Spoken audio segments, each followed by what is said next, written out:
starting now. Okay, a while ago someone was asking on Facebook, what is the defining moment in American history? And I gave the defining moment. We're going to talk about that in a minute. Now, I'm Catholic.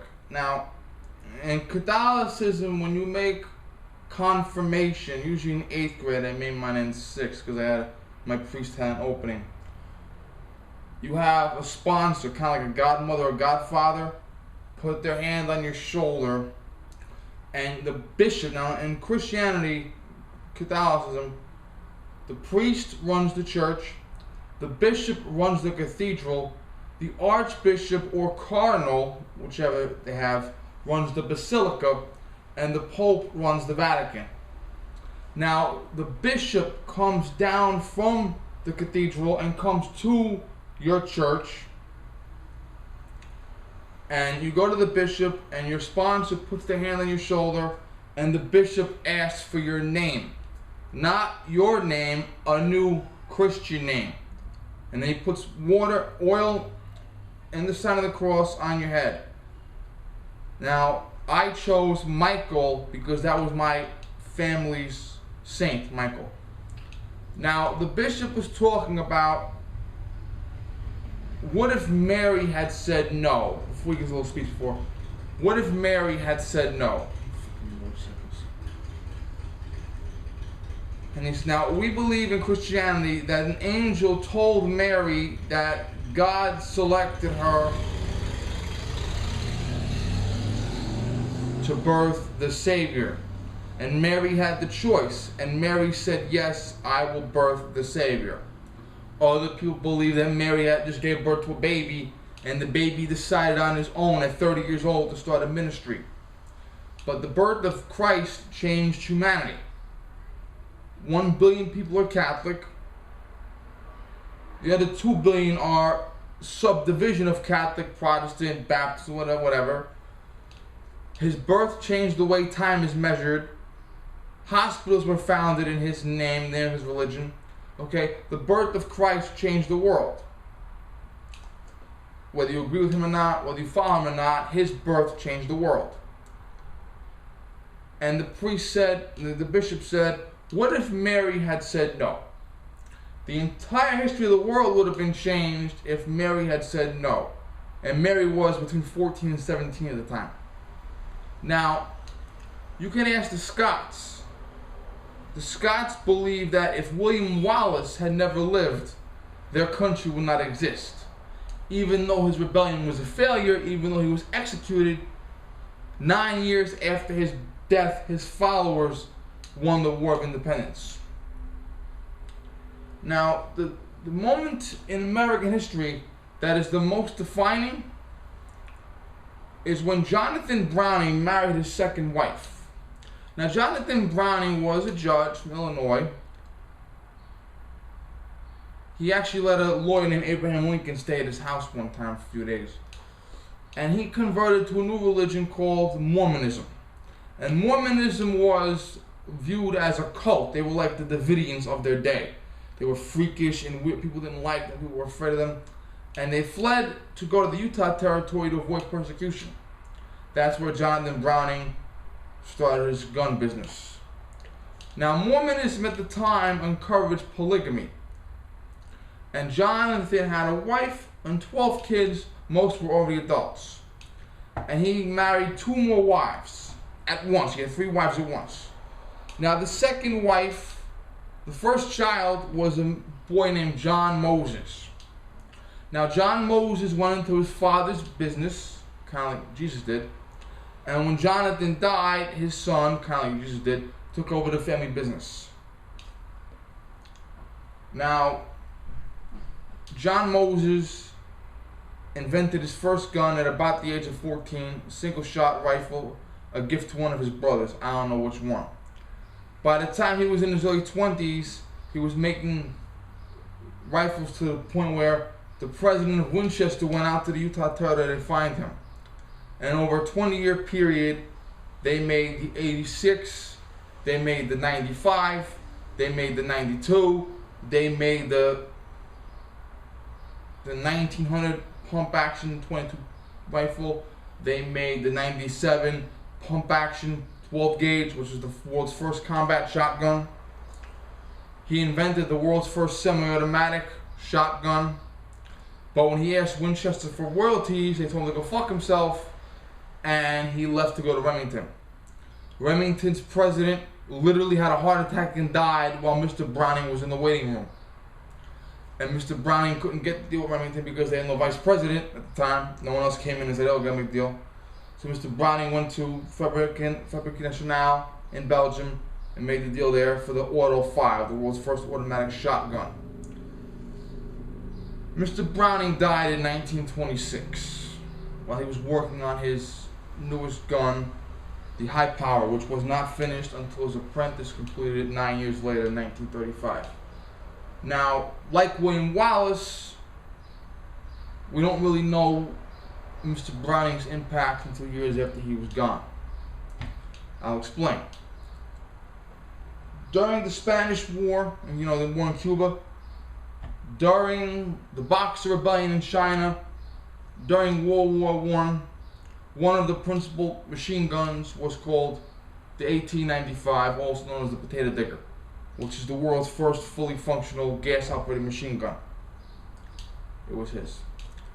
In World War before World War I, the 1911 started a 75-year service as the primary service handgun, and it remains to this day the secondary handgun of Delta Force, Green Beret, Recon, a couple other people use it. But in World War I, 1911 had its shining moment. The Browning automatic rifle, which was the world's second portable machine gun. The first portable machine gun was a piece of shit. The Browning actually worked. Duh. Also, the 1897 shotgun would be used 1897 up until 1957. That would be used in Korea, World War I, World War II, etc. Now, in World War I, you see the Browning BAR being used by Val Browning, Mr. Browning's son. He was one of the first to use it. Now, in World War II, the weapons were the bolt-action 30-06 Springfield, which had nothing to do with Mr. Browning at all. But you have, from Mr. Browning personally, you have the 1897 shotgun, you have the 1911, you have the BAR, you have the water-cooled model 1917, which was the machine gun of choice at the Battle of Henderson Field, at the Battle of Bloody Ridge on Guadalcanal, September the 25th, 1942. You have the air-cooled 1919 30 caliber, which was used by John Basilone in his last stand on Iwo Jima. There was another gun where a man named Tony Stein on Iwo Jima, a couple other guys, he's most famous obviously, took the butt of a rifle, possibly a Garand, a modified trigger, and they were able to take this model 1919 and carry it into battle as a squad automatic weapon. Tony Stein took out a couple of blockhouses, carried a bunch of guys to safety. He was recommended for the Medal of Honor, and he was killed a little while later before the medal could be presented to his wife, his widow rather. You have the 1921 50 caliber. Now, the 1921 50 caliber was the heavy machine gun for the heavy crews. It was used on tanks and all heavy vehicles. It was used on every watercraft from patrol boats up to aircraft carriers. The B-17 bombers used it. The B-29 bombers used it. The fighter pilots had three roles during the war. One, escort bomber planes. Two, fight in dogfights. And three, bomb the shit out of ground targets. What did they have in their wings? The Browning 50 caliber. They modified the gun so that the trigger mechanism could be fed through the cockpit, but that was the Browning 50 caliber. Every single air mission in World War II, without any exception, would have been a failure had it not been for the Browning Medal 1921. The Battle of Britain, Erwin Rommel literally said, that had the British had the 1921 50 caliber, the battle would have went differently. Now also, what else was used in World War II? M1 carbine, M1 Garand. They were not Browning inventions, were they? How do they operate? The gas operating system. Who invented the gas operating system? John Browning. Different rifle manufacturers over the years took different techniques of gas and they modified it, but the gas operating system is Mr. Browning's invention. The M1 carbine and M1 Garand would not exist. What else was used? The Thompson submachine gun. They had the really fancy machine gun with the nice forward vertical grip and all the nice sighting system. Now, the Thompson was invented right around World War I. But by the time they were getting ready to be shipped overseas, the war had ended. They were then used by law enforcement and gangsters in between the wars. Then Thompson submachine guns came into effect finally in World War II. Then they had the modified version with a simplified sighting system, no vertical grip to make it faster. What caliber bullet did that thing shoot? 45 ACP. Who invented 45 ACP? Mr. Browning. What else was used when the Tommy gun became still too expensive? The grease gun. What caliber ammunition did the grease gun fire? 45 ACP. Korea. All World War II weapons, with very few exceptions, were recycled for Korea. The BAR was able to survive the Chosin reservoir freezing. So was the M1 Garand, by the way. What happened in Vietnam? In Vietnam, 1911 is still in effect. M14 comes into effect. What is the M14? Gas operated. How was that possible? John Browning. The M16 AR type rifle. Who invented that? Gene Stoner. What does it use? The gas system. Who invented the gas system? John Browning. Remember Tony Stein with the machine gun, the walking machine gun? They said we need to take a BAR and a Browning 30 caliber and combine the two. Two Browning inventions. They were combined. What did that produce? The M60. What did that produce? The M240. What did that produce? The M249. What about the Beretta, the Glock, the SIG, the MP, the XD? None of them were made by John Browning. Really?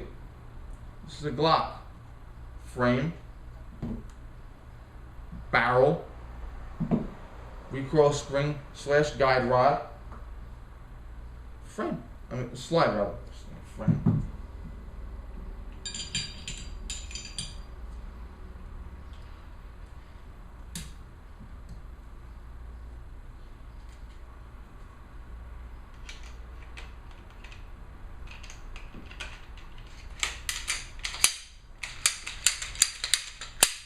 Who invented this system?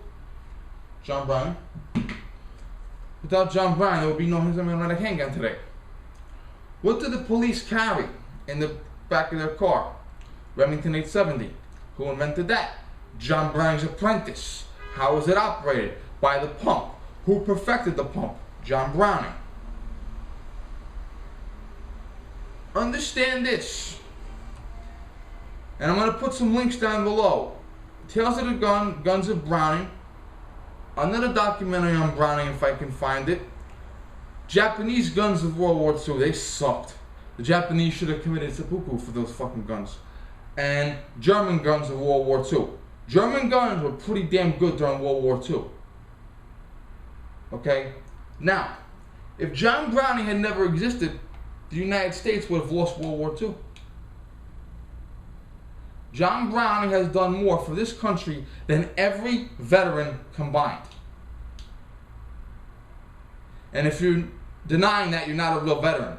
You're an imposter. Now, polygamy is looked on as a sin. In fact, we have the gay marriage ruling. And after the gay marriage ruling, there really are men in this country today, my friends, that are asking the government to bless their polygamy marriages. Yes. Now, if Jonathan Browning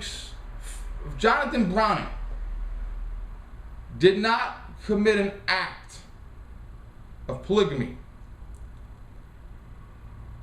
which is an act we are denigrating now, you would not be there, and I would not be here. So a religious fanatic committing an act of debauchery is the only reason why Hitler did not take over the world. Thank you.